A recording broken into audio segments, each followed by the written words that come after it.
భాగ్యలక్ష్మి అమ్మవారి ఆ తల్లి దయతోనే ఈ తెలంగాణ రాష్ట్రంలో ప్రతి భారతీయ జనతా పార్టీ కార్యకర్త ధర్మ రక్షకుడు ఈ తెలంగాణ రాష్ట్రంలో రామరాజ్యాన్ని 11 కిలోమీటర్లు ఆడించాలని చెప్పి ఒక విశాల దృక్పథంతో ఓ లక్ష్యాన్ని ఎంచుకొని ఈ తెలంగాణ రాష్ట్రంలో భారతీయ జనతా పార్టీ కార్యకర్తలు పనిచేస్తున్నారు.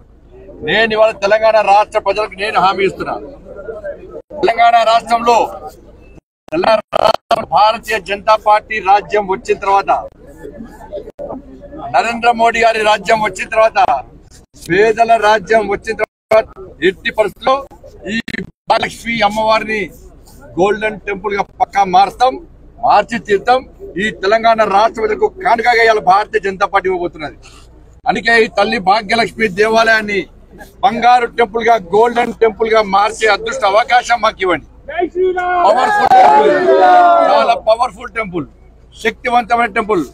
ప్రతి హిందూ, ప్రతి తెలంగాణ వాది ఇలా రండి, ఆ తల్లి భాగ్యలక్ష్మి అమ్మవారిని దర్శించుకొని ఆ అమ్మవారి కరుణ కటాక్షలతోనే ఈ రోజు మేము ఈ స్థాయికి వచ్చాం. కాబట్టి భారతీయ